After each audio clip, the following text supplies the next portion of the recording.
It requires collaboration across all sectors, government, industry, and businesses must unite their efforts to accelerate energy transition. By working together, we can create the necessary momentum and critical mass to achieve our goals. A just energy transition is essential to ensure that everyone benefits from the shift to renewable energy. We must consider the needs of all communities and ensure that no one is left behind. We are all equal stakeholders in this revolution, and we all have the responsibility to contribute. I'm delighted to be part of this brainstorming conference by CEA. Together, we will discover, deliberate, and debate ideas that will shape the future of Indian power industry. By working together, we can create a sustainable, prosperous, and equitable India.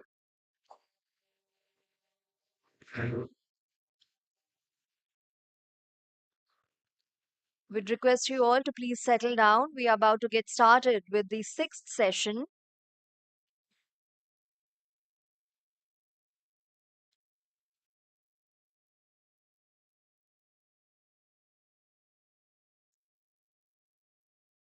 Up next is a modern, resilient, and future ready transmission system by 2047.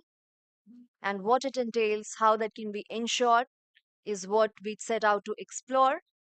And for that, we'd request you all to please be seated so that we can get the session started at the earliest.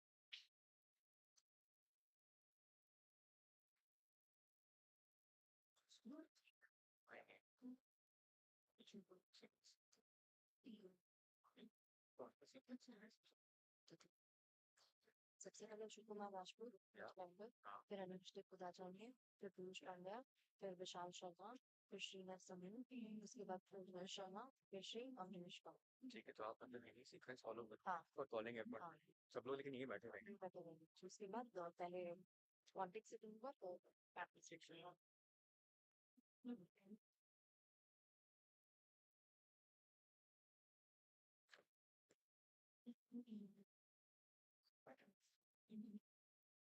So, members at the back, we please request you to get settled down.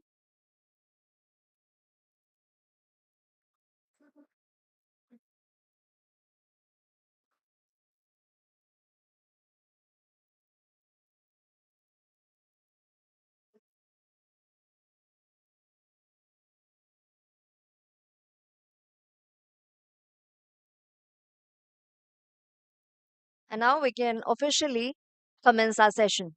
So, welcome to session 6, where we will explore the vital theme of creating a modern, resilient, and future ready transmission system by 2047.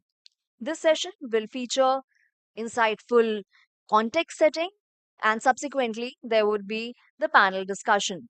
So, I'm pleased to invite Shri Ashok Kumar Rajput, Member Power Systems of Central Electricity Authority, to the stage. And as he heads to the stage, we'd request you to please welcome him with a warm applause. He's also the ex officio Additional Secretary to the Government of India Central Electricity Authority, Ministry of Power. For the panel discussion that is lined up, we have as our moderator Shri Anish De, Global Head for Energy, Natural Resources and Chemicals, ENRC KPMG International. Let's hear it for Shri De, an acclaimed energy sector expert with a distinguished track record in corporate strategy, reform, and restructuring. Now, our panelists in the panel discussion, we have Shri Piyush Pandya, Senior VP, Head Operation Excellence, IndiGrid.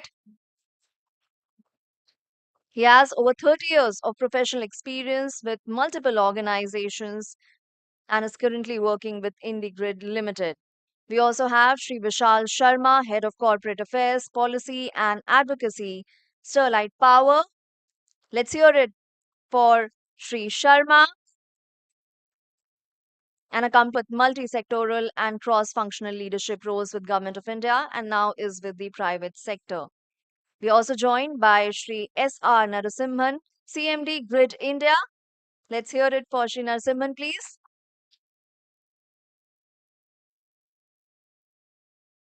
Next, we invite Shri Rohit Sharma, Head Cybersecurity, Adani Power Limited. He has successfully designed, implemented, and managed cybersecurity program for two largest power generator companies in India. And we also have Shri Amresh Kakkar, Country Business Unit Head for Grid Technology, Siemens Energy, India.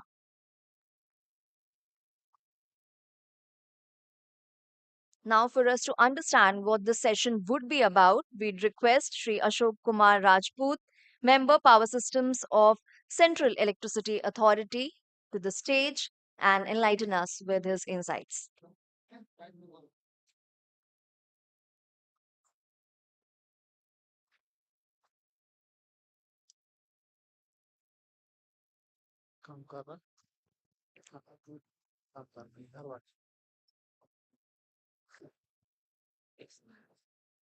So, good afternoon, gentlemen, my fellow panelists और सभी जो dignitaries हैं यहाँ पे audience के रूप में some may be my seniors and some my colleagues and some the juniors who are looking for their excellent careers in the power sector. So, जय भारत सभी को मेरा अभिवादन स्वीकार हो. First of all, the topic you are listening from last, you can say, few months, that it has to be a modern, resilient, and future ready transmission system. But I would slightly modify it because the power system is dynamic and midterm reviews are always possible. I would like to name it that the resilient power system which meet the needs of today and also provide a strong foundation and a still better transmission system in future, because the engineering is ever evolving, technology and innovations are ever evolving. So that time when we are talking about 2004, 2047, that is 2047, we do not know how the ambient conditions will be there, what the climatic extremes will be there, and what will be our consumption patterns or what technologies we will be having. So it is this background, and with this background, our learned panelists on different aspects, be it the construction of transmission lines, but lines alone cannot do. The substations have to be there, and along with substations, the reactive power management tools have to be there. Over and above that, the planning and design exercises with the use of the sophisticated softwares and different combinations and alternatives have to be there, and the best one chosen. One of the things, particularly to my newcomers, that no two power systems are alike in the world. Even a small power system of Delhi will be different from that of Lucknow or some other area, say industrial town. So we have to keep in mind that the power system are unique in nature, and we have to design and we have to operate and maintain them accordingly. The reliability of power supply depends, is always desirable, but the higher level of security and reliability, it calls for the better investment, the improved or the enhanced investment, and better quality of material always. So we have to invest according to the value and according to the service which we have to provide. As far as some statistics are concerned, you must be listening and getting more out of that. So at present 220 kV and above, we have 5 lakh circuit kilometer and around 13 lakhs MVA of the transformation capacity. So these are just at the higher level in the field of the transmission systems. The transformation capacity are available at right place, and at each and every place the transformers are found. The place here may have many of the transformers, and this in itself is an islanded power system for which the special design must have been taken. When we design and talk of the power system, the safety is must. There are two type of the broad categories of the safety, the physical as well as the one is cyber security aspects. So these have to be there, and I would place over that these installations should be fire safe. Fire should not take place, particularly in the transformers, because the transformers are not the rotating devices. They operate but gets the temperature very high, and sometimes because of various reasons, maybe the poor maintenance, the short circuiting or internal short circuit in the transformer take place and may lead to the fire conditions. That has to be avoided because a lot of energy is lost, lot of capital is lost, and by the God's grace, nothing should happen to the lives of the people and others. So, period till 2047, we will witness a path of the growing economy because we are a growing economy and still we will have the appetite to grow, and the power consumption will be more in terms of the industrial sectors, the database facilities, and the data centers. Lot of automations will be taking place, lot of open points will be there, so lot of exposures will be there, so cyber security will be a must.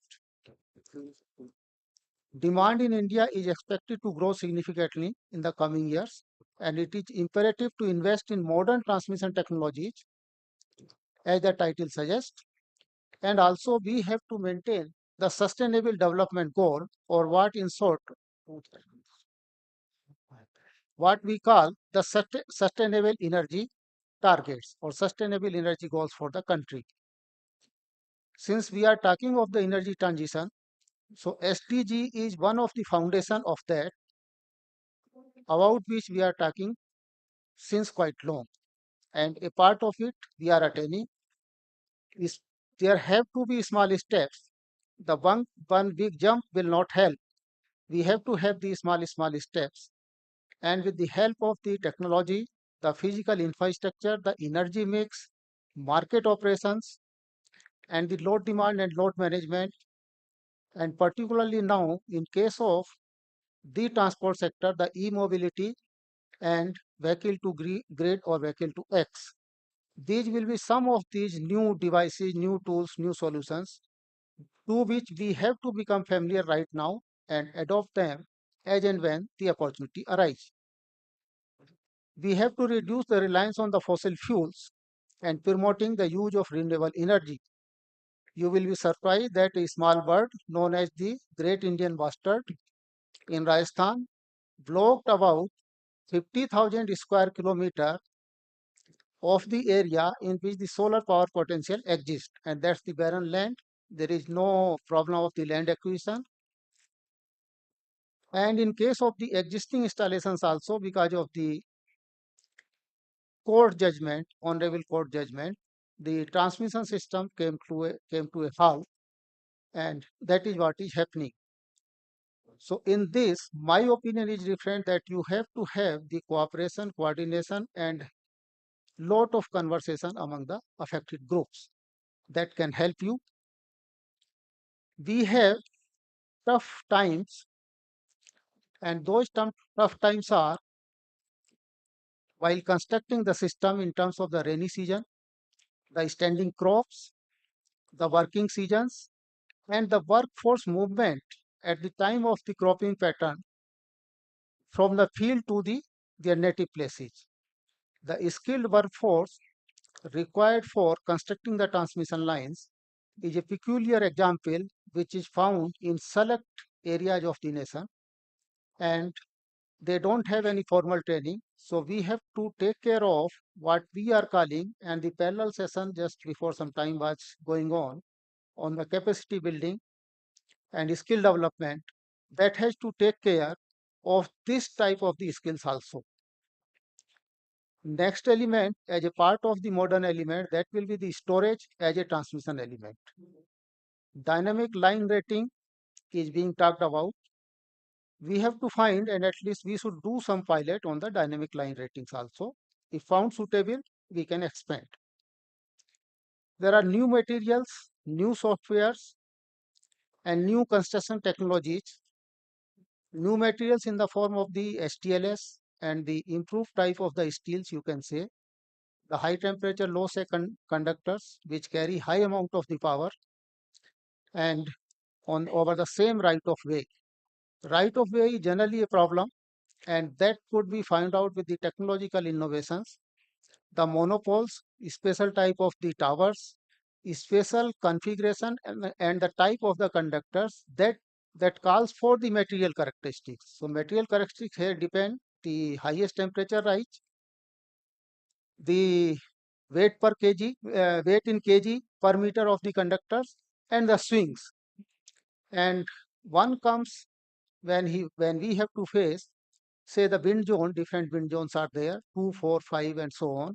So there is a need to reassess the wind zones also, and we should take sufficient margins as far as the wind zone conditions or the ice loading conditions are considered for, say, next 10 to 15 years, because the assets one created have to last at least for 35 years. In case of the HVDC, these corridor saving is there, losses are less, and they are used for bulk power transmission. This is based on the LCC technology. And when we come to the VSC technology, there are several advantages. The reactive power problem are solved with the VSC. No need to establish the another type or the separate element known as the statcoms or the FACS devices. Basically synchronous condensers, they are also to be installed in the system because the inertia is reducing as more and more solar capacity is being added to the systems. So in case of the BSC, lot of controls are available, and the types of HVDC, whatsoever it is, they improve the system stability and the flow of power also. One more thing which we have to see is the aging infra and aging manpower in the sector. And I am of this firm opinion and always advocating from different forums that the required number of manpower have to be there. And I give a simple example like one engine driver and one guard is the bare minimum, and the signal man sitting here and there, they are the bare minimum. So we have to have at least the bare minimum manpower always deployed, give training, do automation, and make them capable with different type of the uh, technology and skills. So again, I am saying that the small steps have to be taken and they will result into the big journey. And give me 2 more minutes, or you please bear with me for 2 minutes, because the learned panelists will tell and they will be presenting their views. They have prepared well. I have gone through their documents. Coastal and hilly areas are real cause of concerns because in these regions, the lot of existing infrastructure, existing towers falls. So we have to take a review or the design review of whatsoever is the existing. Diversion of the lines, existing lines, because of the railroad and coal mines is becoming a daily affair, and it is very difficult to face it. Another thing is the choice of insulators, voltage level wise, type of the conductors, consideration of losses, and managing the congestion by use of the HTLS conductors. These are the areas which need thorough review, and we should not shy off in going on and adopting the revised methodology whatsoever comes after a thorough study. Vendor development is a process, and we talk of the Make in India and localization. It cannot be done in one day or 1 year. For this, you have to have the sufficient ground. Maybe it may take 3 to 4 years, but for that, there should be enough demand to develop, indigenize the products, then only they can come. Some of the projects like HVDC components, valves, IGBT, they are the very costly components, and also requires that there should be a minimum number where the break-even comes. So without that, we cannot think of the indigenization and also of the modern grids.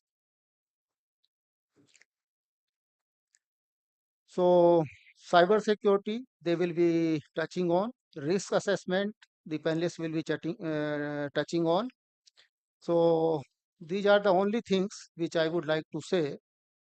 And as far as the availability of resources is concerned, that has to be in place. Another thing is in the power sector where we have to do the modernization. The SF6 Minas, lot of SF6 is used in circuit breakers and GIS. Many, or you can say a large number of cylinders are lying in the stores of the utilities where the Defective SF6 gas after the use in the circuit breakers is lying. The reprocessing of these gas, the devices or the methods have to be developed. Otherwise, if the gas accidentally goes into the atmosphere, there will be huge global warming potentials, and we have to think and proceed in this direction. Right of way problems, we have seen certain example in last 3 months. Uh, Only a minimum thing can be achieved, and that minimum thing is because of the technical intervention and use of the monopoles and the special type of the towers. Beyond that, beyond a certain limit, we cannot go because the minimum electrical clearances, the safe electrical clearances and the SECs have to be maintained. And overall, whatsoever the modern system is there, we have to have ease of doing business. We should not be a stumbling block in the progress or doing the process. Things which can be done in a week can be done in a day or in few hours. That should be the approach. And we need to give higher priority to the cause which results in the well-being of the country. Thank you. Jai Bharat.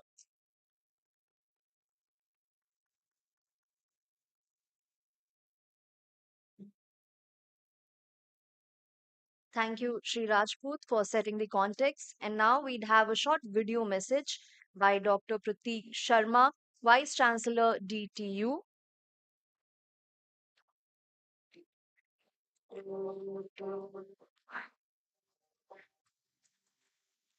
I'm very happy to know that the Central Electricity Authority is celebrating its Golden Jubilee year, and for which I want to compliment the entire team of Central Electricity Authority. CEA has been playing a pivotal role in the area of power sector, and especially in the context of what the Honorable Prime Minister has mentioned in his Glasgow address related to Panchamrit, which is related to energy transition especially. And I'm very happy to say with a lot of pride and satisfaction that DTU has already signed an MOU with CEA in establishing a nodal center for energy transition at DTU. We do hope that with the establishment of centers like what we have established at DTU with the support of CEA and with lot of initiatives taken by the academic institutions in I would say knowledge creation and by identifying the gaps that existed related to energy transition, this process will hasten up. And academic institutions have a very important role to play in this, in undertaking cutting edge research and contributing to the knowledge gap that exists and helping the government bodies like CEA and relevant ministries in attainment of what we call as energy sovereignty of the nation is concerned. Apart from the capacity building, it's very important that there is a flow of information and knowledge, and there is a inter-institutional collaboration, not even within the country, but also across the globe. With the renewable energy sources, which are identified as the major contributors, which will add to the overall pie chart of the energy production in the country, how those renewable energy sources would be integrated with the overall grid. So I take this opportunity to compliment the entire CEA team and also giving me an opportunity to share my thoughts.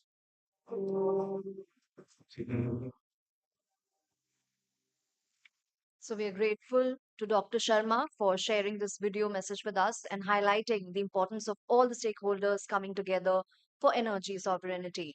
Now, a quick reminder that Shri Anish Day has just concluded the session and he's all geared up for yet another session to steer it forward. So it's over to you, Mr. Day. Thank you. Thank you very much, and pleasure again to be here. Um, without further ado, we'll get started. This format is slightly different from the previous one. It has presentations by each of the panelists, but we do want time for a discussion, a conversation, and also questions and answers. So I'm going to request the panelists to restrict themselves to 7 to 8 minutes. And at that time, I'm going to call out for them to conclude at that. We have excellent panelists, I'm going to take them, as they come up, I'm going to introduce them very briefly, but no greater pleasure than introducing Mr. S.R. Narasimhan, who's the Chairman and Managing Director of Grid India. He and I have worked very, very closely, and I haven't met a finer human being. Like, of course, have met people like him, but he's amongst those whom we really look up to, both from a personal standpoint as well as a technical standpoint. He's going to present to us about the building blocks for resilient and future-ready system. Mr. Narasimhan.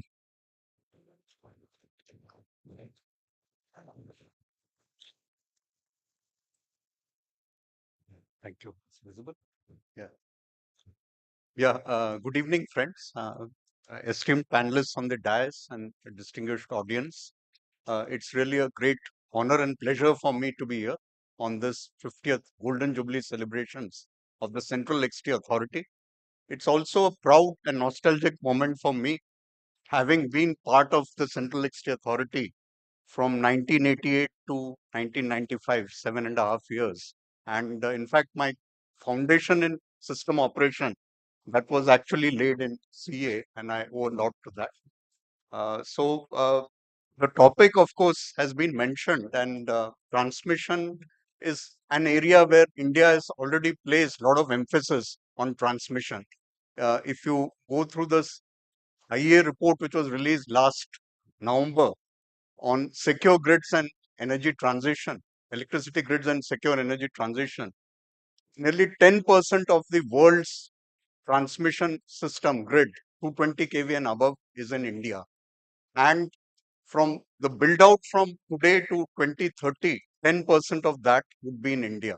So India has already given a lot of emphasis on transmission. My presentation, I would try to cover that while wires are important, no doubt, wires alone don't bring about reliability. There are so many other building blocks which we need to put in place and give more emphasis on that. So I would cover that.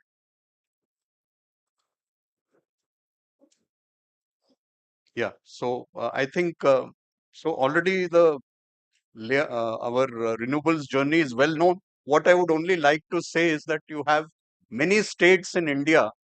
We have many Germanys and Netherlands in India itself. Many of these states like Karnataka, Tamil Nadu, Gujarat, they've already attained an instantaneous penetration, some of them over 100%. And if we take the country as a whole, we have achieved 33% of the instantaneous penetration of wind and solar. And this is at a time when just about 11% to 12% of the energy is being met through wind and solar on an annual basis. But 33% instantaneous penetration has already been achieved. And as we move towards 2030 and 2047, it would be above 80%. So preparing for that, it's a different ball game altogether. And there are some things that we need to set right. And of course, these numbers are also important. Of course, March 47, they're just tentative estimates. It's not yet, it's all in different discussions. This has come out.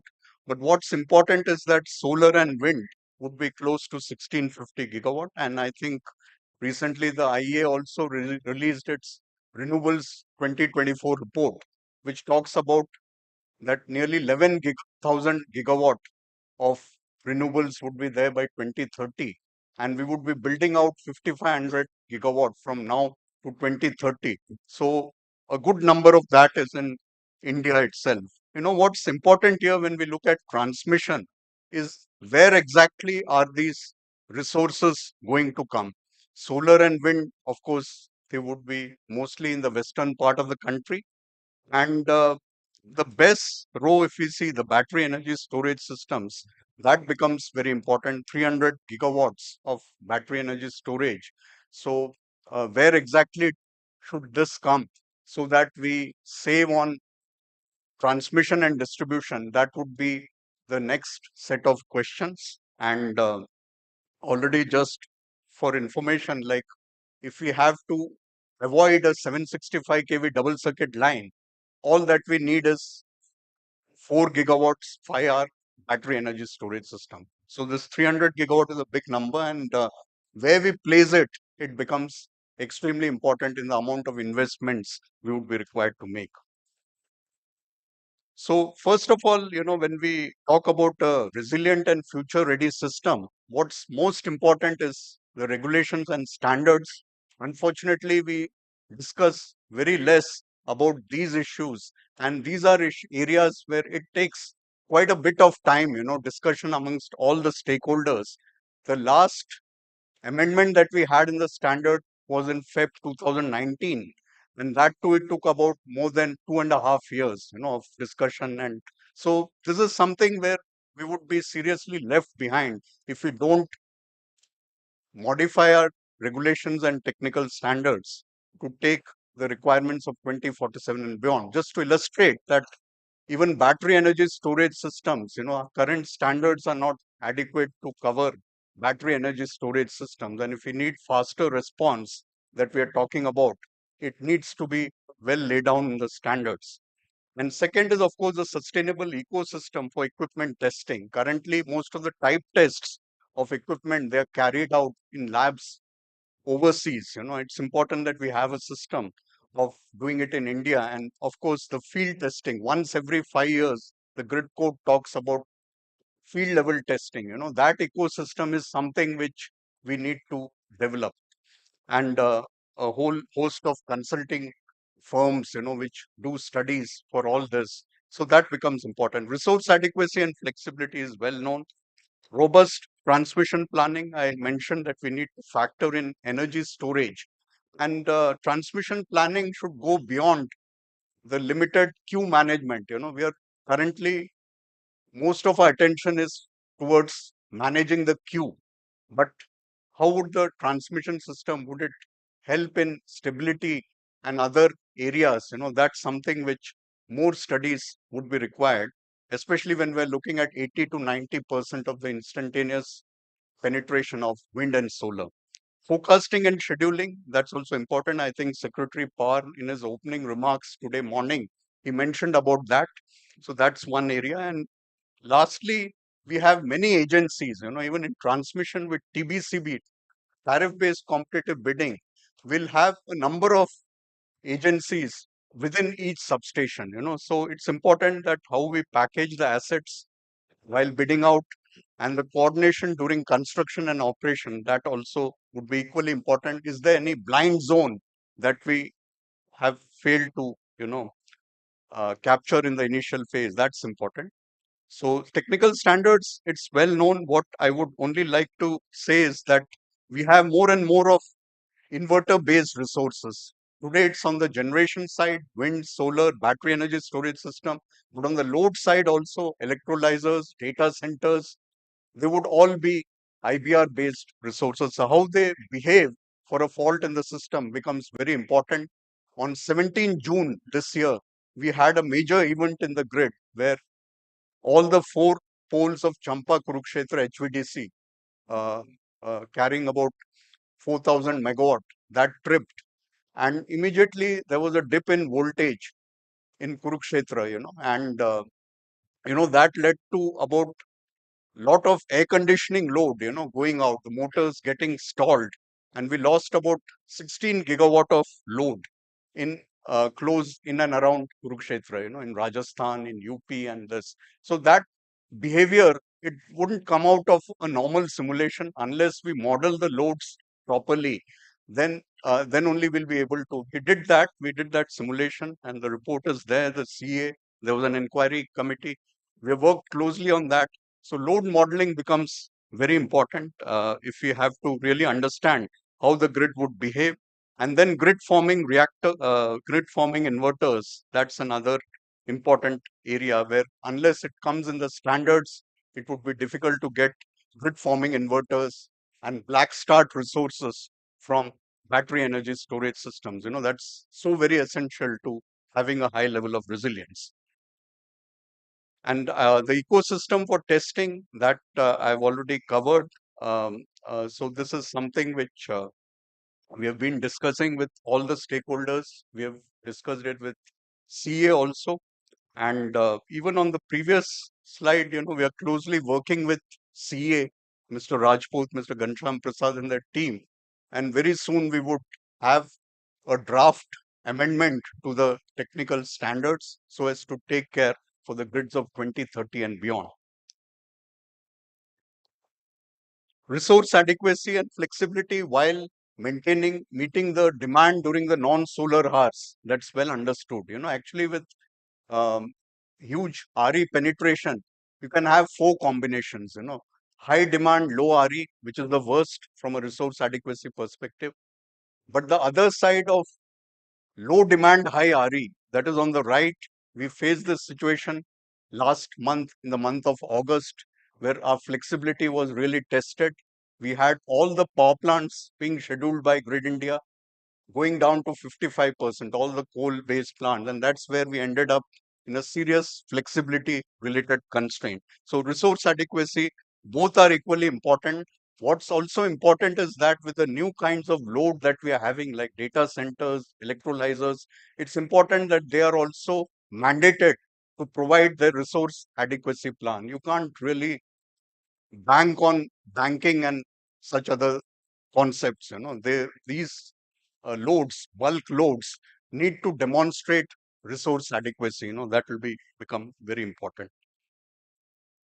Transmission planning, I think we've already covered, but what would be important is that with wind and solar, one snapshot a year doesn't work. It has to be 8,760 hours. Currently, the CA is using at least 9 scenarios every year they are studying for the transmission planning purpose. But it's important that we don't lose sight of much larger scenarios that would be there. And, each weather year is also very different. And then I mentioned about stability, reactive power, system strength. So planning has to go beyond uh, simple queue management for all the wind and solar which are waiting in the line. And of course, the resilience part is also very important. We had many cyclones. Increasingly we have more and more of cyclones on the western coast also. And most of our RE resources are in the western part of the grid. And cyclone Tote, and then thereafter Biparjoy. Every year we are having at least a couple of cyclonic movement on the Arabian Sea side. Earlier it was a rare phenomenon. Most of the cyclones were on the eastern in the Bay of Bengal area. But this again becomes important. Putting all our eggs in one basket. Large pooling stations that will need to have more and more of system integrity protection schemes. At the planning stage itself. Forecasting and scheduling. This is just an example. On the left, we had an event of 8 gigawatt reduction in solar generation due to cloud cover, and that we couldn't forecast a day in advance. And this had led to a fall in frequency. And and when we are talking about 80 to 100 gigawatt of solar potential in Rajasthan, this becomes very important, getting it right. And forecasts, every forecast is important. The day ahead forecast, the intraday forecast, and even the medium long term weather forecasts, all are equally important. And this is actually a multidisciplinary area where we alone as power system engineers can do little. We need the help of agencies like IMD, NCMWRF, ISRO, and all these agencies. And it also involves high speed computing. So we're in close touch with all these agencies, trying to have a very good forecast system down the line. Packaging of assets, because this coordination between agencies is very important. And we've been discussing with CA on the need to have all this incorporated in the connection agreements, which typically they are signed between all the transmission licensees and the CTU. So nothing should be left out. The protective system is where everything converges. So it's important that we don't leave anything to, we don't learn once there is a big disturbance. Only then we know that these are the weaknesses. So these are something. And so this is the final thing that I have tried to summarize, all the points that we need to put in place all these building blocks. And this is a slow process. A lot of capacity building is also required. Like when you look at system operations, today we are 650, in terms of strength employees. And already we have requested the regulator that in the next 5 years, we need to ramp this up to at least 1,000 people, because the pace at which all these changes are taking place, you need the right set of resources. This is only at grid India level. So just imagine if this has to be replicated across all the other stakeholders, the amount of skilled people that we would need, and this doesn't come overnight. It will need at least 3 to 5 years of experience before we get a good mass of people. So that's it. Thank you so much. Thank you. Thank you, Mr. Narasimhan. That was an amazing sweep. And as always, you were completely lucid. All the points landed. Now, what I'm going to request the rest of the panelists is try to avoid the preliminaries and what Mr. Narasimhan has already laid out.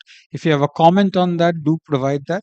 Otherwise, go on to the core of your messages as quickly as you can. As I said, we want some time for a discussion, for a conversation, and also our audience questions.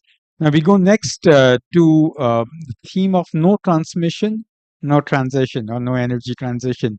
This is by Siemens Energy, Amresh Kakkar. So if we could have you over for that presentation.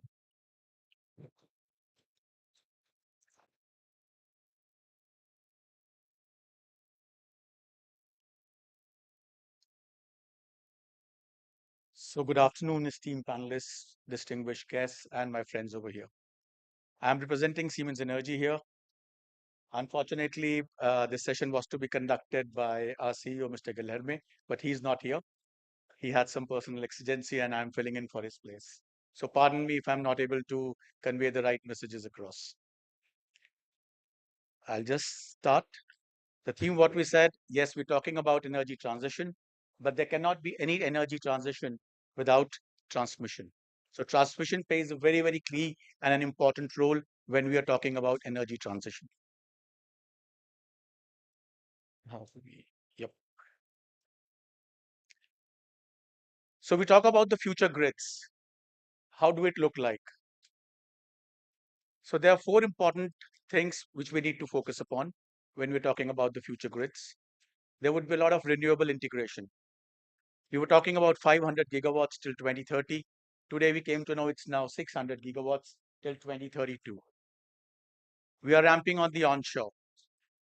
We are starting with the offshore wind, the grid access, what we call in Siemens Energy. Where already we have 10 gigawatt, which is on the pipeline. It has been, the projects have been now announced. Power Grid is taking care of it. And we have 10 gigawatt on the line on the coast of Gujarat and Tamil Nadu. Large scale storage, which is going to come up. The second piece, what we need to focus upon is on the sustainability. If we need to have the decarbonization of the grid, then what is important is that we have SF6 free switch gears, which is very, very important. It reduces the carbon footprint. They are more durable and it also increases the efficiency. We have in our portfolio, the blue portfolio, what we call about, and we have in that where we have switch gears up to a certain voltage level and we are working to ramp it up.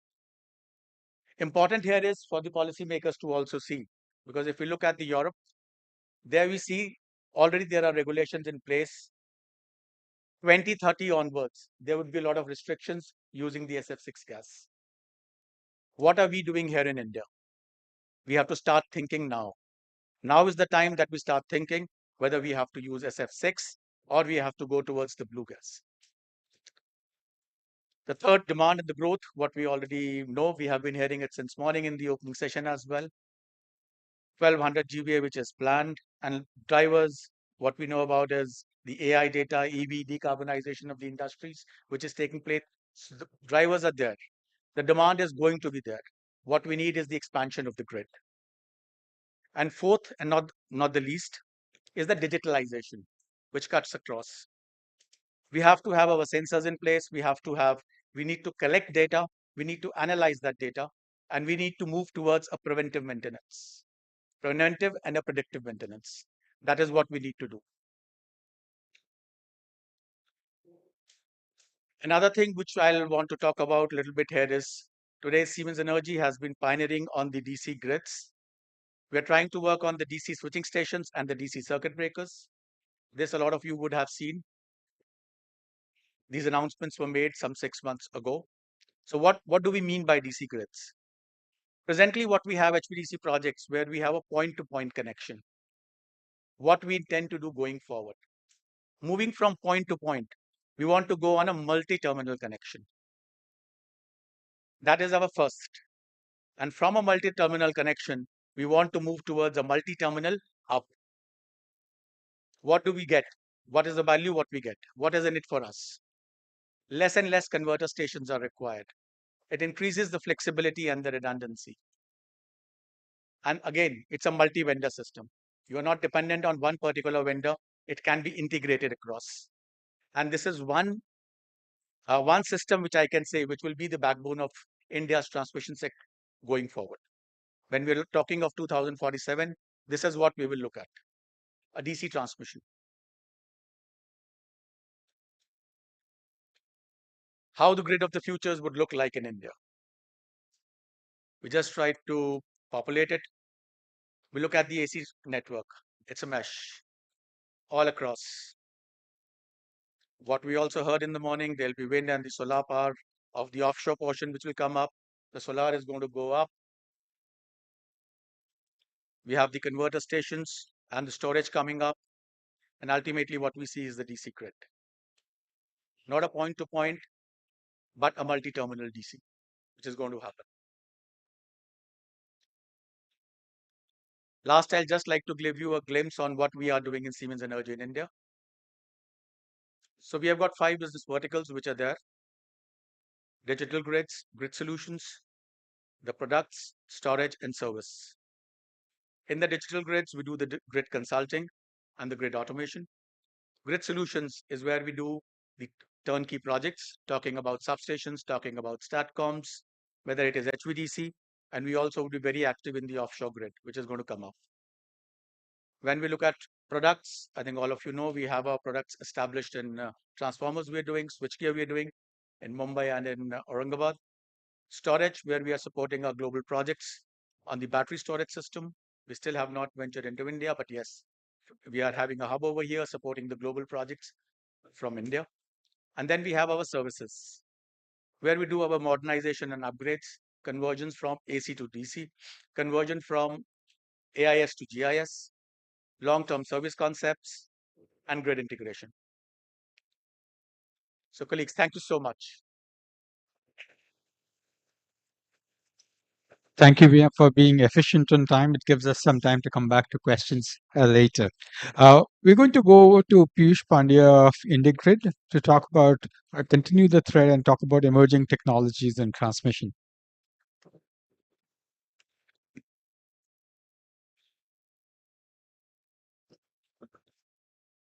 Good evening, everyone. Respected dignitaries on the dais, uh, and power sector professionals, ladies and gentlemen. At first, I'd like to congratulate CA for completing 50 years of a commendable job that has shaped the Indian power sector. And this is really a celebration time for all of us as we grow with the power system and power transmission network that we see today is really being uh, visioned by the policies, formulating the policies, plans, and monitoring of these systems. So congratulated all to congratulations. I will just touch upon the important technology aspect, which we feel is really going to change the complete landscape of how the power system operates, maintained, with a perspective of a developer as well as asset management company that we are.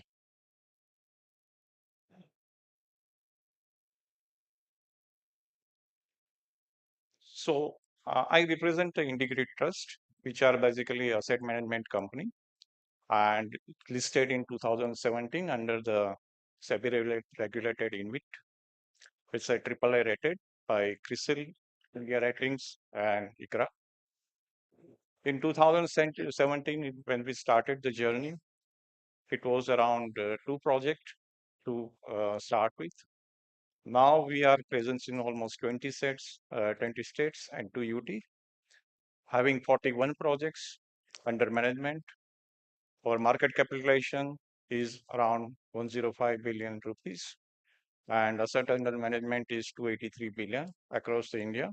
That comprises both transmission asset, solar asset, and recently we also back to BESS project. The integrated advantage in terms of is a low risk business model where minimum 90% of AUM is deployed into the operating assets, so thereby giving revenue assurance to our unit holders. Best in class corporate governance, 50% independent director in the board of investment manager. And we believe and deliver continuously the predictable DPU growth to our unit holders. And minimum 90% of the net NDFC is being allocated to the unit holders every quarter. Robust balance sheet, 62.4% leverage on borrowing, which is less than the 70% ceiling that we had as part in with regulations. This is the journey over the years of Integrate. Like as I mentioned, from 2017 to 18. If we see the, yeah, sure, Relevance to people here. yeah, sure. So just an information about the portfolio. It's a 8,700 circuit kilometer that we manage and 22,550 MV. That is a substation capacity. So I will just skip it because of the time limitation. Just talking about the few smart grid technologies which is already operational in India. But basically, this technologies has evolved over the times because of the certain challenge that power sector has faced. For example, for developing the corridor, the main issue is the ROW issues. And to mitigate this issue, we had like now 800 kV, 6,000 megawatt HVDC systems in India, which is used for a bulk power transfer across the interconnected points. Multi-circuit towers are there, pole and narrow-based towers are there. Hybrid substations, both with GIS plus AIS. You can see the recent in our substation portfolio in NCR region, there is a 3 substation which are vertical PB substations. And at each level, there is a different voltage class of equipments are installed and operated. It just take only about 5 to 7 acres of land requirement. And that is very, very helpful in case of urban areas where this kind of technology helps a lot. If you wanted to enhance the utilization of existing network, we had like various technology in terms of StateCom for better regulation, stability, HTLS conductor in place of conventional conductor as part of reconductoring program. For managing the high system availability and reliability, there is a PME-based wide area management systems, use of RIP bushings, long road insulators, hotline maintenance, ERS. These all are helpful in managing the availability and reliability. With the integration of a large scale RE with a power transmission system, there is a need to have a storage system, either in pump storage or battery storage. And in battery storage, there are a lot of development happenings in terms of scale, increasing the energy density of the container and reducing the container size, performance in terms of energy density, round trip efficiency, depth of discharge, which are very, very critical parameter for best performance. On technology side also, in BESS, a lot of development happens in terms of flow batteries, lithium-ion batteries, sodium-ion batteries. So we will see in the years, there will be a lot of opportunity and options available with respect to BESS sector, best energy storage. Remote access system is the really needed in terms of managing availability, faster restoration of the system, which can be used both by the utility as well as network operators. Digitization is the one way of managing the systems very smart along with the model. In that particular, what we believe is that IoT integration, sensorization of the equipment, mainly the main equipment of the substation like transformer, reactor, with online condition monitoring equipment available nowadays, which can be integrated with a digital substation process-based automation system and cloud technology. That all combined together help us to reach us to our goal of reactive maintenance and predictive maintenance. The next in line, which we are talking about, and which could be a helpful to making the network very smart is the AI-powered T&D control. As we are going, there are a lot of AI buzzes there in market. A lot of innovation is also going on. Our belief is that this is going to help not only for the utility, but the network operator in terms of a lot of optimization effort, a smart, intelligent algorithm behind working on the data lake and data mines, which help us to predict what could be the load and demand management has to be done. There is a possibility that with help of algorithms, smart algorithm, network can become the self-healing network, where as we see because of the RE integration, our fault levels are changing. It could not be a static fault level. So there must be a need of a adaptive protection system that cares of it. And in that case, AI will have to play a great role into that.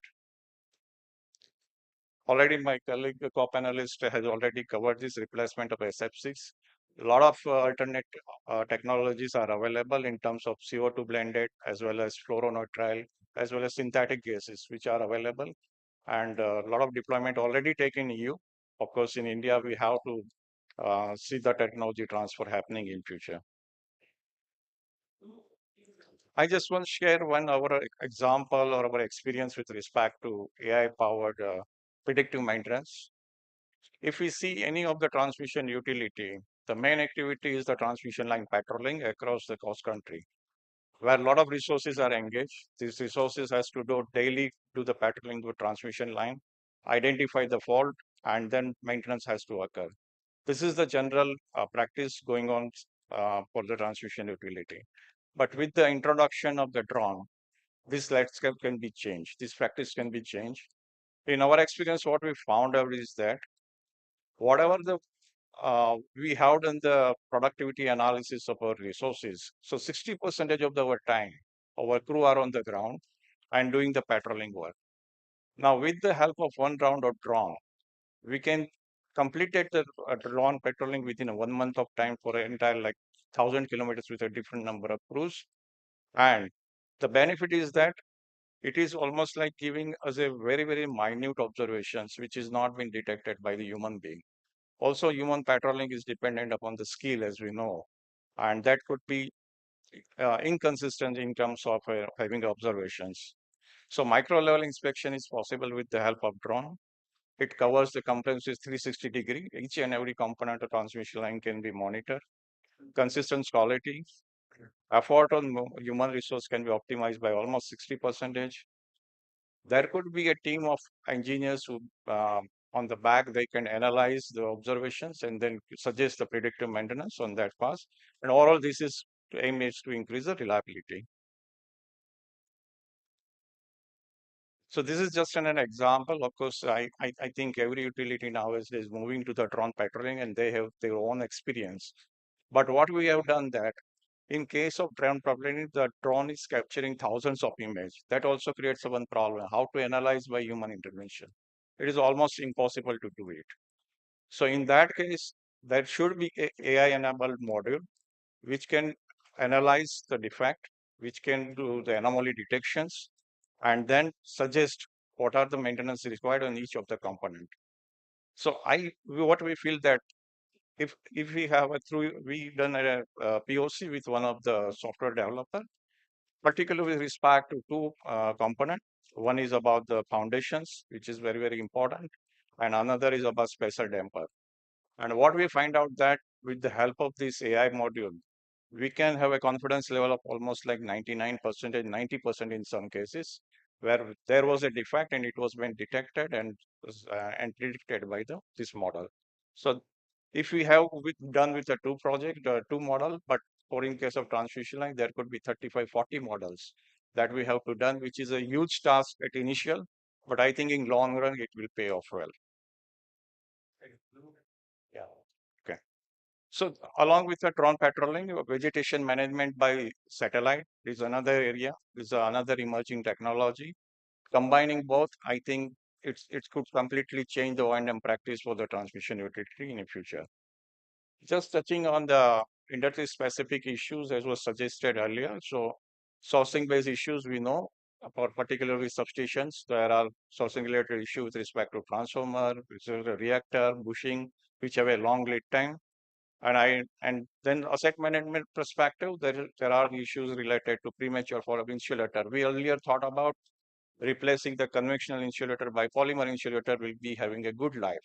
But if we see in last 2 3 years, there are a widespread failure of the insulator, which pose a threat to the reliability and availability of the grid. I think there should be more stringent quality norms are required with respect to insulators. Climate pattern change is also an issue for the asset management company to manage the wide network. There is an increased incident of lightning strike, uh, flood and change in river course, cyclone and wind zone change. It, so I think we need to do some vulnerability assessment where wind zone and cyclone can impact the transmission network, and then come out with an institutional framework to identify the vulnerable area and then put up a framework where their individual entity will come out with their assessment on what are the area that need to be strengthened, what are the transmission towers that need to be strengthened and should be supported by fiscal support. Infrastructure capacity building is one of the area where I think as we are going with the battery energy storage, this is mainly coming from the neighboring country, but there is very little knowledge about the operation maintenance. And we are talking about a gigawatt scale of battery is to be operated along with the renewable. So there is definitely a need of creating capacity building for BESS and other technology at various levels. Thanks. Thank you. Thank you. Thank you very much. That was very comprehensive. We're now going to go to one of the themes which Mr. Rajput and Mr. Narasimhan picked up, cyber security. So Mr. Rohit Sharma from Adani will talk about cyber resilience in the power sector. Again, the same request.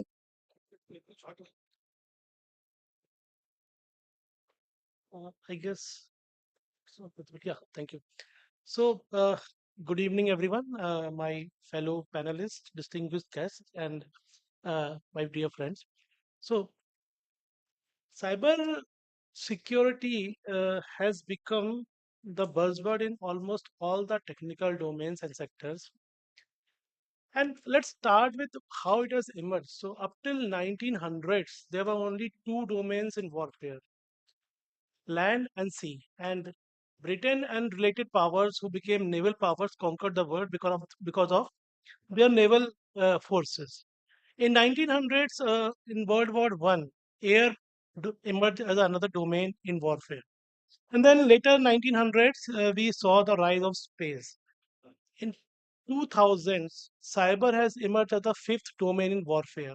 Almost every country has a cyber army now. If you go on Wikipedia, it lists at least 77 countries which have a cyber army. So these are proper forces which go to their headquarters and actually launch cyber attacks on foreign adversaries. So, uh, therefore, cyber is now a established domain in warfare.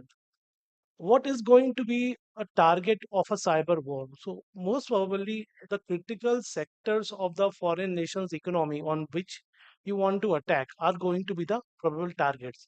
And power is an underpinning sector of a economy of a nation. So, power is going to be one of the most lucrative target in case a cyber war happens.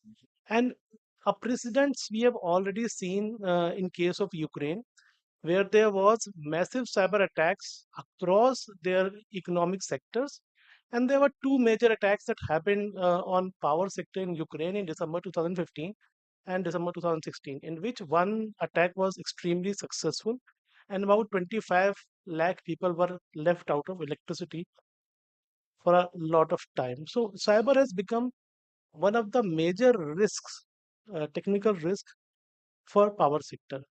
There will be repercussions of any cyber attack happening on power sector. This will be on organizations own landscape, and there will be ripples that will be felt across the nation. So there will be cascading impacts.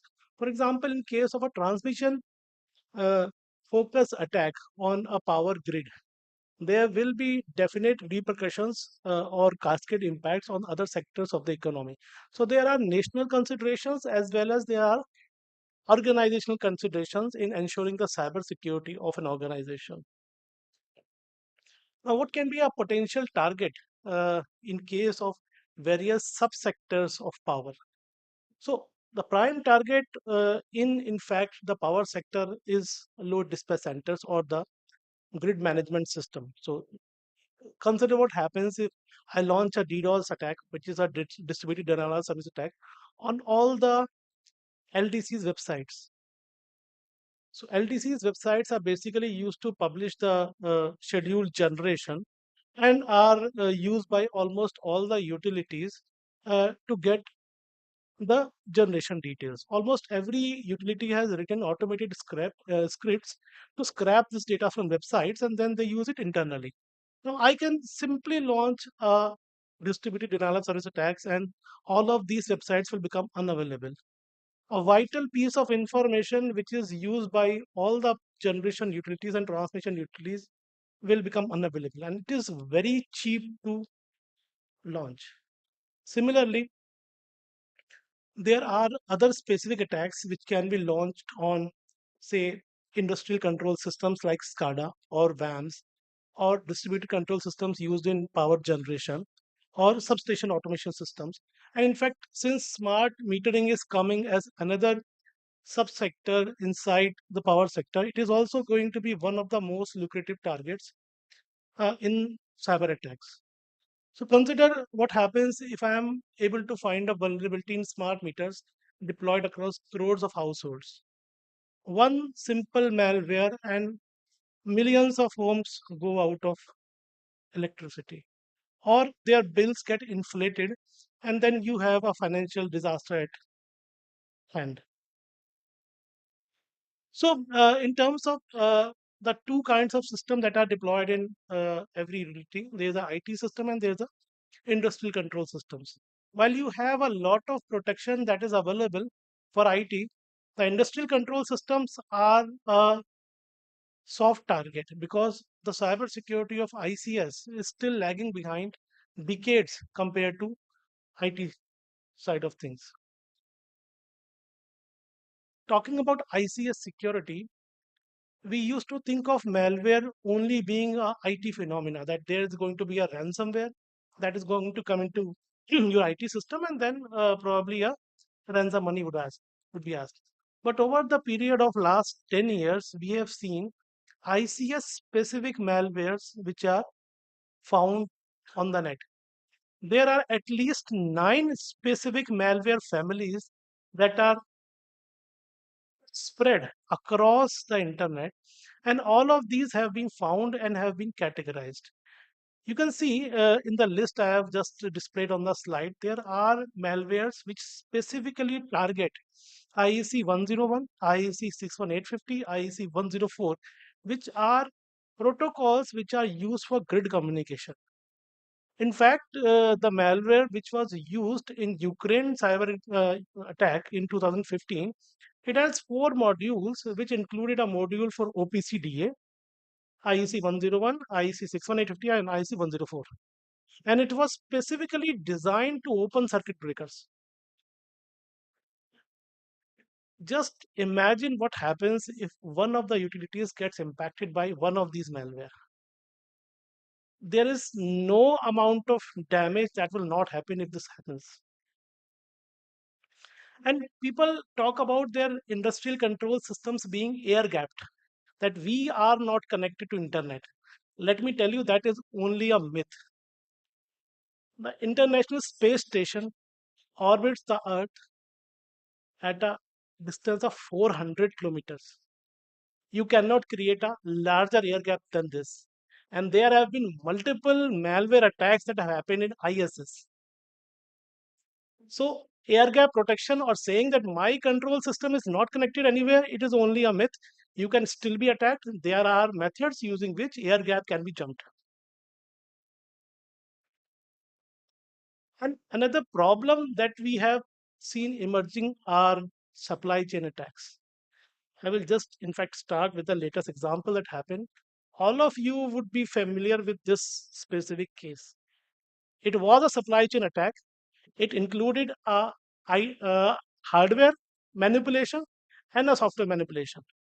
Where it was done in the supply chain shipping process, when these devices were lying at a port, at that point of time, the manipulation happened.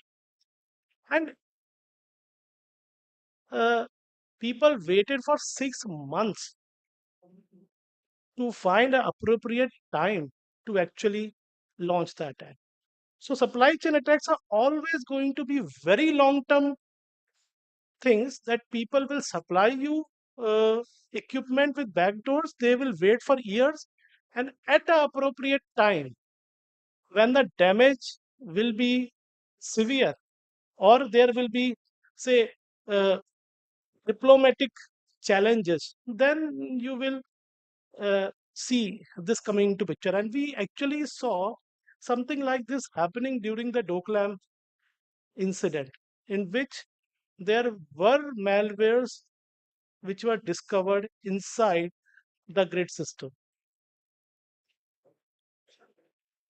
So, while all of these are challenges, there have been significant progress that has happened, and I will like to give CEA due credit for those. So, in 2021, there were specific guidelines which were issued by CEA for cybersecurity in public sector entities, power sector entities.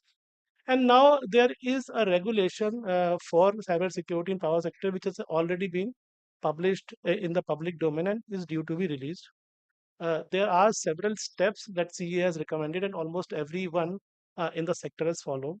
And there are sectoral certs that have been established, simulation drills are being conducted, and there are training programs which have been arranged by CEA.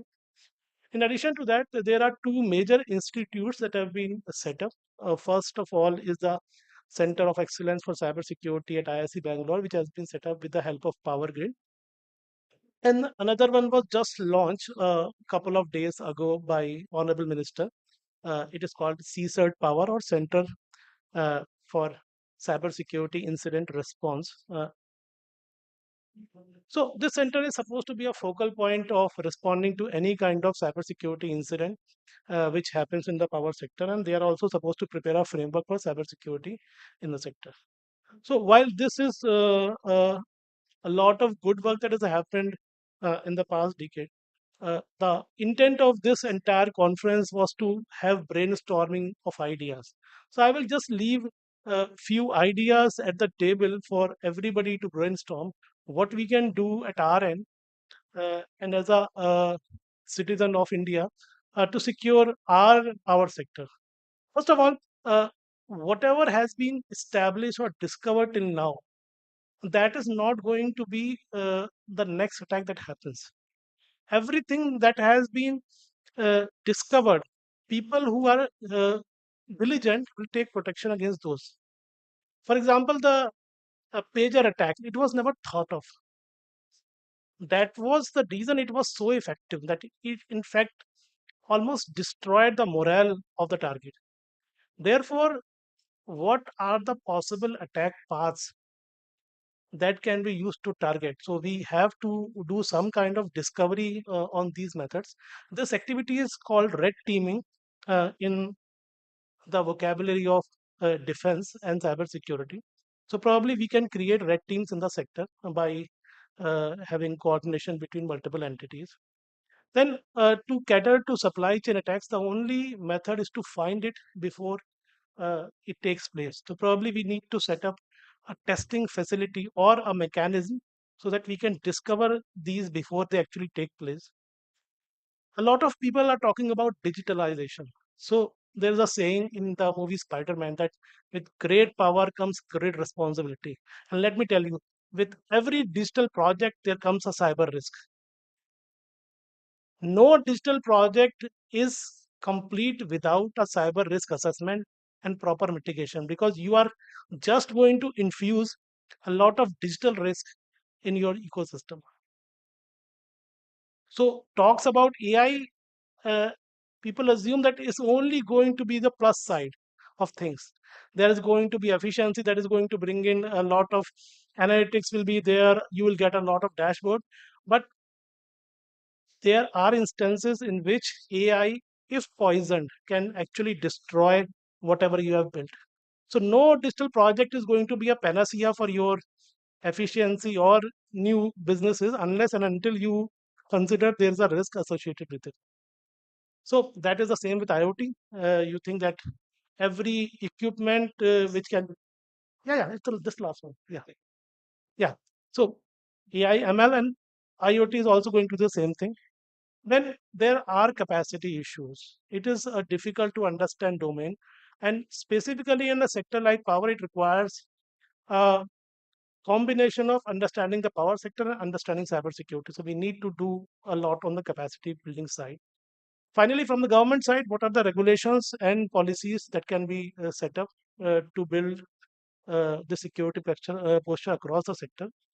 And how probably the last one is there is no reward or recognition mechanism. So there's no competition per se in terms of doing good on the cybersecurity side. So mechanism to recognize that people are doing good on cyber side, probably that can be also a good idea. So that is what I wanted to talk about.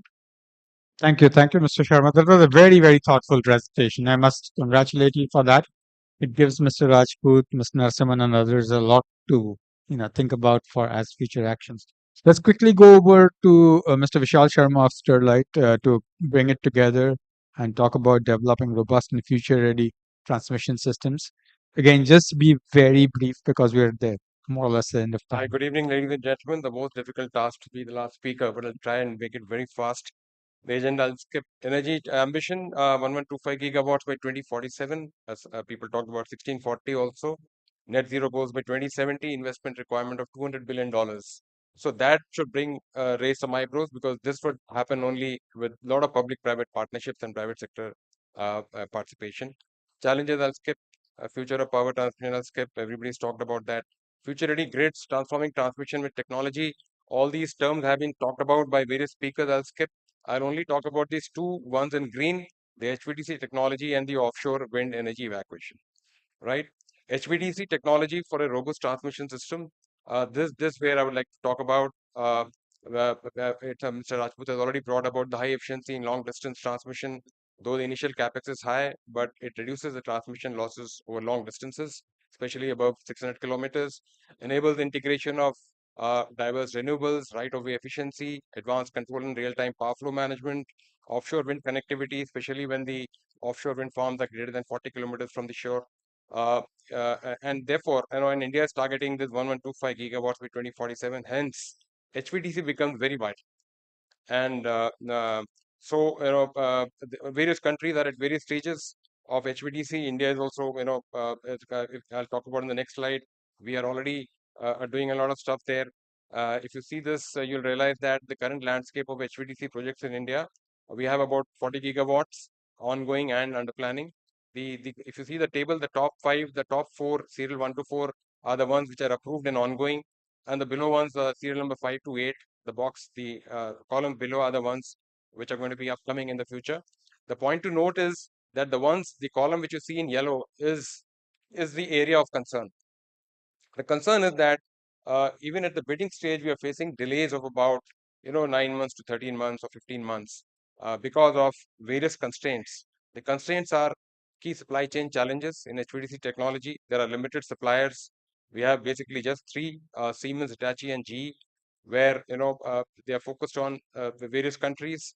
Like Siemens is focused on European markets, Hitachi in UAE, Saudi Arabia, Canada, Scotland, and they have a domestic demand while they're meeting the demand through the Chennai factory. And I heard some more names today from the speaker from Siemens. GE is again focused primarily on EU and North America. And Siemens is shifting from LCC to the VSC technology. The technologies were talked about by Mr. Rajput. I'll not repeat. So therefore, there is a concentration of, and Hitachi is the only major player now left as the OEM in LCC technology. There is a concentration of HVDC market along the few OEMs, which is a matter of concern. And project delays I've talked about. And of course, a lot of skill development is required. Mr. Rajput talked about that, especially in filter design, control systems, etc. And the next is the manufacturing challenge. We talked about the supply chain challenge and their manufacturing challenges. You have these components. They have been listed.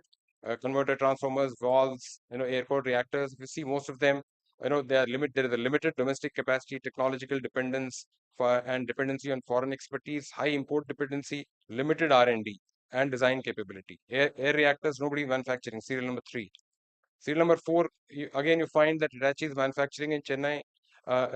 Rest all are either, but they are just assembling and testing in India. High dependency on foreign technology, again, limited access to advanced software and algorithms. Filter components, capacitors are being manufactured, reactors, some R&D is going on, resistors, nobody. So therefore, there's an issue here which needs to be sorted and which needs to be solved by the capacity, by the policy makers. So we are trying to suggest a roadmap for HVDC strategy in India, where we could make the policy in the next 2 years, engage the industry, do a technology transfer with local manufacturing, and do a large scale deployment. Comprehensively, it can be divided into short term, medium term, and long term. The details are mentioned on the slide. In the short term, it could be that make HVDC projects technology agnostic, remove the land border restrictions for the time being. The geopolitical conditions are getting better. Keep your strategy absolutely ready. The moment the geopolitical conditions are right, we should immediately go for this relaxation of land border restrictions. Invite existing technology providers, create a task force of Indian developers, incentivize offtake agreements, training and very strong training and skill development exercises, joint ventures with various organizations, medium term establishment of testing facilities, long term develop advanced HVDC technologies. And also in export oriented manufacturing, have in the long term have export oriented manufacturing for HVDC, including offshore subsea cables. So this is where I want to talk about HVDC. That's a very important thing which we need to push in India. But there is a supply chain constraint and manufacturing constraint in India which needs to be looked at very seriously. And we have tried to suggest a Make in India strategy. Coming on to offshore subsea cables. Offshore subsea cables, there are two types of cables. I'm sure many of you know. There is a type of cable which connects the wind farms themselves, known as array cables, and then it exports that energy through the sea to the land, known as the export cable. Currently in European Union, there is a lot of action happening where government is providing a lot of support, is providing a lot of incentives. It's actually guaranteeing offtake and with a lot of custom duty exemptions, etc. And if you see the demand scenario in India, you'll find that we have a 37 gigawatts pipeline which has already been talked about. The table which you see on top gives you a breakdown of 37 gigawatts in the next few years. And the two graphs which you see below, the one on the left talks about the submarine cable requirement in the next few years, which will be about 3,000 kilometers of export cable and 7,500 of array cable, which will cater for this 37 gigawatts of offshore, which has been planned by Ministry of Power. And this will entail a requirement of US $8 billion of subsea cables requirement in the near term. The graph which you see on the bottom right side is basically the cost of those cables which needs to be manufactured, both the array cables and the subsea cables. This is basically a slide which is talking about the phasing of and the government support required for manufacturing of the subsea cables, where the phase 1, phase 2, phase 1 has already been launched by the government of India, by the Ministry of Power. Phase 2 and 3 are yet to come. And what we are trying to show is that there are array cables of 7,500 kilometers in column 3, and last column you find transmission infrastructure under MOP, which will require about 3,000 kilometers of export cable manufacturing. So the 3 points I'll again reiterate. What the request is that there has to be a kind of a offtake agreement for this to take shape and this to take off the manufacturing in India, and there has to be a financial grant and therefore and of course a lot of benefits like tax benefits for this to happen. MNRE and MOP may have to sign an offtake agreement with the manufacturers to procure at least 1,500 kilometers of cables in 3 to 4 years at a predetermined price and escalation framework for this to take shape and for investments to happen by private sector. This slide talks about the demand supply scenario on the global level. The one on the left side is showing the global AC cable supply and demand. Okay, as you can see, the demand is going up, but the supply is limited at that blue line, which you see the horizontal line is a limited supply. Even if you increase the capacity, you go up to the dotted line. Despite all that, you'll find the graph on the right side shows that DC we have some there is a surplus, but in AC cables there's going to be a shortage, and India is staring at a big problem in 2026 onwards, and hence we need to really seriously think about how to go about Make in India to make this happen. If you see that blue box below, the AC cables, the supply shortages, India will have to depend on imports of maybe about 1 to 1.25 lakh crore of dollar outflow. Given imports will be of course more costlier. than what local manufacturing happens. So the proposed solution again, financial incentives, tax benefits, assure demand offtake, and try and replicate the best practices of European nations. Extend VGF to more projects, renewable purchase obligations for offshore wind to encourage offtake. This is the transmission landscape of Sterlite Power. I'm coming from Sterlite Power. We have also. We will skip the commercial Yeah, parts. okay. So that's it. So I'll so these are just the last few slides, just to give you a glimpse of the technology, because we talk about future readiness. So aerial technology for accelerated project, big data algorithms, robotics for safe stringing, digitalization, operational efficiency, smart projects on modern grid, greener ecosystem, and some policy support, which we'll subsequently inform the Ministry of Power separately. That's it from my side. Thank you very much. Thank you. Thank you for the, if I call it the bullet train presentation, you did very well. It's just covered a lot of ground and landed the points which it had to land. We have to conclude the panel because it's quite the end of the day. But just one question for all of you, maybe Mr. Rajput, Mr. Narasimhan in particular. Um, is it possible for India in a 10-year time frame, or maybe 2032 as a common time frame being used? Is it possible for India, for some of these key technologies, to evolve from a consumer of technology or a consumer of standards, so to speak, to a developer of technology or developer of standards?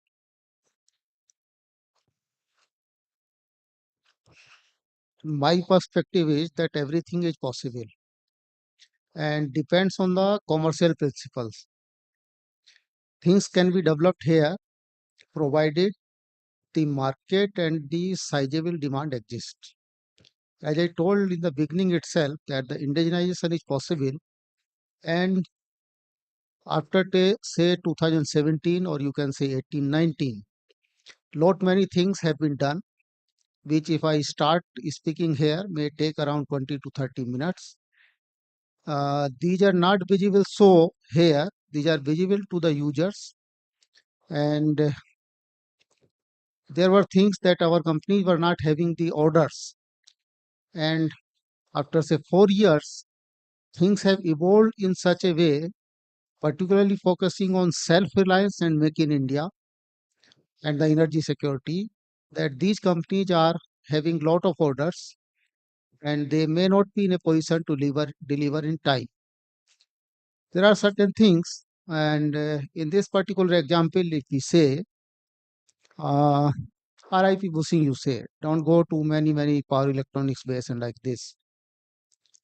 Suitable incentives are needed. Of course, purely it may not be 100% being made here, but can be made here.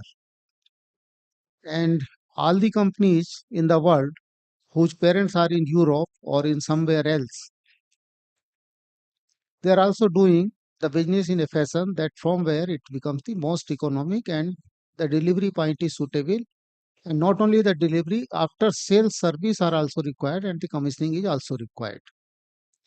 So one has to think of, and as Mr. Vishal Sharma has given some outline, I agree to that, that it has to be in phases.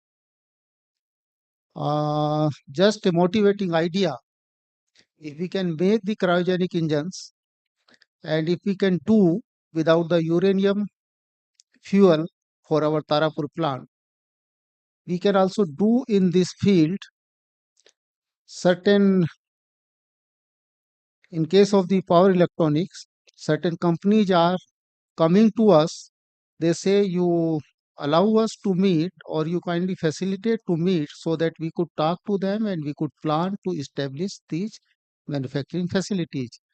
The 10 years time which you gave is sufficient, but the policy makers and the planners and those who are involved in the bidding process, they need to systematize themselves still further. They are systematic, and as Mr. Sharma told that it took lot of time. It took lot of time because the technologies were new. Lot of discussion going on whether we should, particularly in case of Badla Fatehpur, we should go to LCC or the BSC based technology. Anyway, whatsoever is the technology, technology is technology.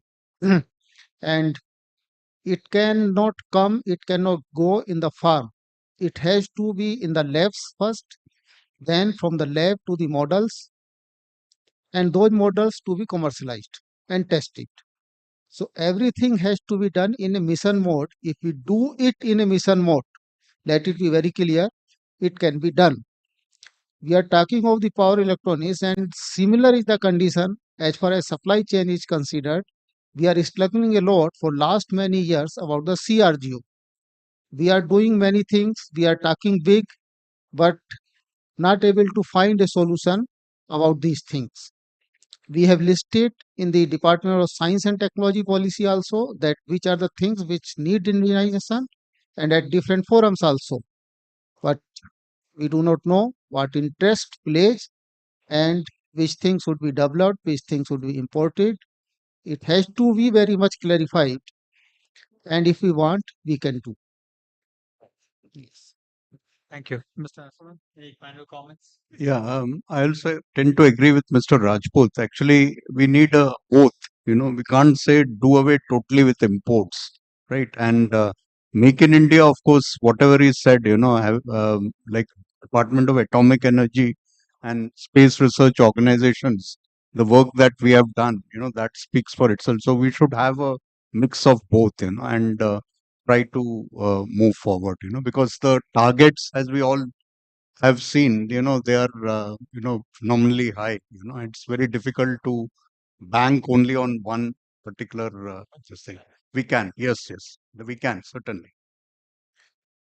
See, there is a concept of technology transfer, joint venture, or develop by your own selves. We are not investing much in R&D, and whatsoever R&D we are doing, I think it is dying in the labs. If the R&D dying in the labs, what is the fun of doing the new R&D? And then comes the procurement principles. You bring the experience from where the product which has come just now from the say manufacturing shop, how he can bring the experience. No one ready to contribute towards the cause of R&D, and all expectations are that the entrepreneur himself will do the wonders, the startup will do the wonders, but some support is required, some incubation is required, and that incubation that need to be aggregated, that need to be nurtured, and one or two failure or few failures, they could be pardoned, and whatsoever the failures are there, they could be turned into the opportunity. Then only this is the basic of the say R&D innovations and the practices. So we have to bear something, and there is a cost to R&D in terms of the IP, in terms of the manpower, as well as the capital. Thank you. And I think that sums it up because we do need it. It's very clear that we need a lot of technology and a lot of technology inputs. If you have to be secure, both energy secure, cyber secure, also secure from a financial standpoint, balance and payment standpoint, then we do need indigenous technology on these advanced areas which we talked about through the afternoon. And there is a lot of role for incubation. There is some amount of risk taking. There's some amount of tolerance of failure which we need, which we are not always used to. But we really need to put the bar quite high. It's not impossible because China was exactly where we were 30 years ago. I mean, if they are today the world leaders, then with the technology base that we have, we can be as well. It just takes a much more method than today, and I think that's what Mr. Rajput was saying. We'll conclude the session today. We are beyond time anyway, but I think we have done reasonably well. Just about 10 minutes over. We started 10 minutes late. Thank you. It's a wonderful set of presentations, very insightful. Thank you for the wonderful comments. And I know that we are not taking questions now. It's quite late, but you can, of course, take it over to tea outside. Thank you so much. You can allow some questions. Otherwise, they are waiting since morning. Yes, but I'm also conscious that we are. We can become since like late, but Okay. You're the chair, so you have all the privileges to allow that. Any questions? Yeah. yes. First, Just take a mic. Just reach out. mic.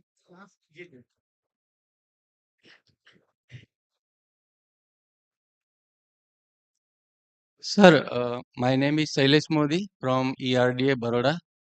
In future power system, the percentage contribution of thermal power plant will be very less compared to the renewable power. Now, there are many advantages for the conventional power plant, like inertia, fault level contribution. But if percentage of renewable will increase in 2047, how the grid stability and frequency stability will be possible? Now presently 25% RE is accommodable in our grid, but when it will be 60%, 70% RE in grid, so what will be the challenge? Yeah, so I think, see, actually, this problem already in many of the smaller systems like UK, uh, for them, what is happening is they have a huge penetration of RE, and for them, the single largest contingency is tripping of an interconnector. Right. By interconnector, I mean from Netherlands, from France, and there are frequent incidents happening all these days. You might be reading about in social media and others. So 1.4 gigawatt interconnector lost, the frequency drops sharply because of this very little rotating mass. So that's where, all this battery energy storage systems, the fast frequency response, they all come to the rescue. For us, we are not really there today. We have time, and let's hope this storage, battery energy storage systems, the investment in that goes. But more important is what I was mentioning in my presentation is that our CA's technical standards must specify, like when you're talking about battery energy storage systems, we can have much lower group settings, right? But till you write in the standard that you need 1% group setting, nobody would provide that, and that's important for us as we move along. Thank you. And just to supplement here, उनको दे दीजिए, मैं बता रहा हूँ. Actually, some of the things have to remain here. Whatsoever have built today, they will be lasting, say, 35, 40 years or so. Hydro, of course, will be there, which is renewable. That also has sufficient inertia. And whatever thermal we have built or are going to build is very much necessary for energy security. Actually, there are two ends. One is the two extreme rather. One is pure RE. Of course, this dream, let us fulfill. If we have lot of hydro, we can do it. But there are certain things that some base load is required because I think you have attended that session or not. I could also not attend it. The base load requirement. So that base load you can understand very well. So that base load has to be maintained. And net zero doesn't mean that you do away everything with the carbon emission. Some of the carbon will be there. We breathe, but we exhale CO2. So that much balance has to be maintained. It is that we try to mitigate, may use the clean coal, do lot of plantation, do some more things, lot of jam on the traffic jams, and lot of emissions is there. Power plant emissions is there, but reducing the emissions at your household and at so many places. Say if the electric cooking is there, and whatsoever the conventional fuel, say wood and cow dung, how much CO2 emissions is reduced, it's because of that. And of course, RE is getting supported, the technology will improve. RE will not remain only say 15 or 20 CUF, that is the solar, and wind about 30 CUF or 38 CUF. Things will improve. And of course, when we are having these things, so StateComs will be there. These are the flexible devices. And also we have to have the synchronous condenser in our system. A boom will come that we will not be able to find the synchronous condensers. And we will say that like FX is not available, HVDC links and components are not available. One day we will cry that the synchronous condensers are not there. Thing is that no one has started putting them. because they are not going to fetch you the immediate returns. So these are some of the solutions. Yeah, my name is Rajinder Kaul from Sharika Enterprises. So when we talk about the Make in India concept, I look at it more from the policy point of view than the capability point of view. I think if we can aggregate the whole capacity and explain our plans properly to the world, obviously people will come and invest here and start manufacturing in India. It is basically people don't take us seriously, especially the outside India. We make plans. Pardon? Yeah, it's just that okay. Policy is the thing where we need to really. I have understood that your concept of the Make in India, that aggregation is not possible. है ना? या No, I aggregation say is not aggregation is being possible, done. Aggregation is not being done. not being done. Ah, That's where, yes. yeah. So the users are also responsible for that. We keep on asking, see the man behind and see me. So many mails we keep on writing, so many phone calls we keep on writing. If they do not plan, they do not tell that how much are our import things, imported items, and how much is my requirement. And even the upper government bodies, it is CEA. We consider ourselves that because we are at the lowest level to serve the nation, the highest level have written to all the states, to all the stakeholders, and also in various forums and in the individual meet also I have told that you please tell which is the equipment or which is the piece of that equipment which could be protected, say manufactured in India. For your kind information, not even a single item has come. That's the drawback. So I think it's more to do with the national level. We can't be okay. No, It's no, all about national level I Indian am purpose. talking. All the states, all state chief secretaries and the power secretaries and other and the utilities we are talking. It is mandatory also to give the aggregate import requirement by each PSUs or the government bodies. Because I see that China did that. They China always को करने दीजिए sir, हम Answer क्या a कर रहे हैं? पहली बात तो just ये है ना, मतलब मेरी बात सुन लीजिए तो सुन कि ली हाँ। चाइना ने अलाउ कर दिया इनको सबों को आने के लिए वहां पर इन्वेस्ट करने के लिए एंड फिर एक्वायर किए Our technology and then panelists imported. would be available for questions after the It's a session good is debate. concluded. Let us meet sometime. Yeah. I If you will are in Delhi, you come, or if you plan sometimes you come. I will come over. Yes, I will give you my card. It's an interesting. Hmm. Yes. Well, overall, such a thought provoking session and some extremely engaging presentations, enriched by contributions from the members of the audience as well. And thanks a lot to our panelists, to our moderator. Now, there was a phrase rather that Shri used, and that was about taking the bar higher. Well, that's what has happened in this conversation over here in this session. Now, we'd request Shri Ashok Kumar Rajput, Member Power Systems of the Central Electricity Authority, to felicitate the panelists. So, we have some glittering mementos here to be presented to our panelists for this wonderful session. First up, we have Shri S.R. Narasimhan. Let's hear it for our panelists as they get felicitated.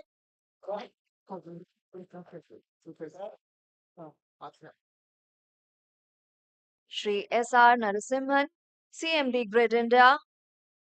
Shri Anish De, our moderator, Global Head for Energy, Natural Resources and Chemicals, KPMG International.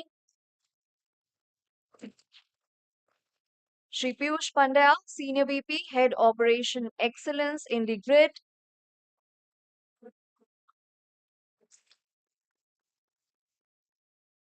Shri Vishal Sharma, Head of Corporate Affairs, Policy and Advocacy, Sterlite Power.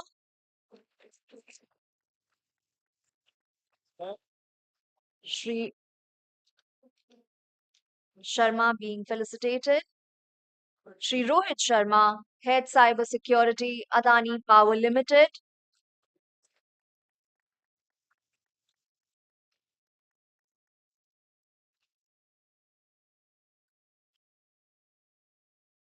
Shri Amresh Kakkar, Country Business Unit Head for Grid Technology, Siemens Energy India. The last session for the day. Let's ensure that the round of applauses are roaring. And now we'd request Shri Manvendra Deswal, DDG, Electric Power Transmission Association, to please come up. And we'd request him to honor Shri Ashok Kumar Rajput. So it's mutual honoring for the mutual respect enjoyed. Well, the picture would tell a very interesting story here. It wouldn't be easy to figure out who's felicitating who.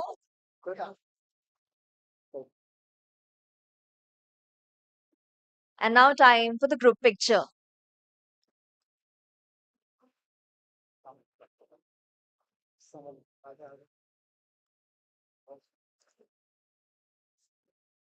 Let's flash our brighter smiles. And there are multiple cameras.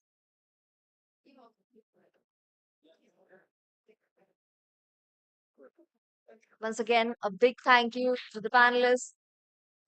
This marks the end of today's discussions. We look forward to seeing you tomorrow for another engaging day filled with insights and conversations. Have a pleasant evening. Thank you.